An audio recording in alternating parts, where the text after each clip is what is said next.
Muscle Outlaw'z formed in 2006 after Gamma's feud with Shima split Blood Generation into two factions. But they weren't just any heel unit. MOs had their own personal referee, Kinta Tamaoka, who fast counted for them and even interfered. They were also the origin of Dr. Muscle, who was originally Raimu Mishima, but after he retired due to injuries, they kept the character, portrayed by whoever was free to wear the costume at the time. They also became a haven for any heel on a guest tour, recruiting everyone from Kevin Steen to Jimmy Rave to Kenzo Suzuki to Dick Togo. On top of all that, they heavily focused on Speed Muscle, becoming the first ever Open the Twin Gate champions. Not long after forming, Naoki Tanazaki's contract expired and he went freelance for a couple years, but otherwise the core membership stayed mostly intact. In 2007, Genki Horiguchi turned against Do-Fixer and started an excellent heel run that lasted for the next few years. Later that year, a rift formed between Gamma and Tamaoka. At first, the unit kicked out Gamma, who left Dragon Gate for a month. Then he returned to defend Typhoon. But it was all a ruse because he rejoined Muscle Outlaw'z and kicked out Tamaoka instead, replacing him with Yasushi Kanda, who had also been refereeing for a few years after temporarily retiring.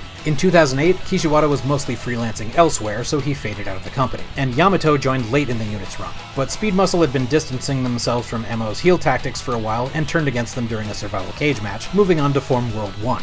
About a week later, the remaining members joined the recently heel-turned Shingo Takagi and CyberKong to form Real Hazard. Dr. Muscle then showed up many more times on many other wrestlers, even years after MO's disbanded, usually foreshadowing a heel turn.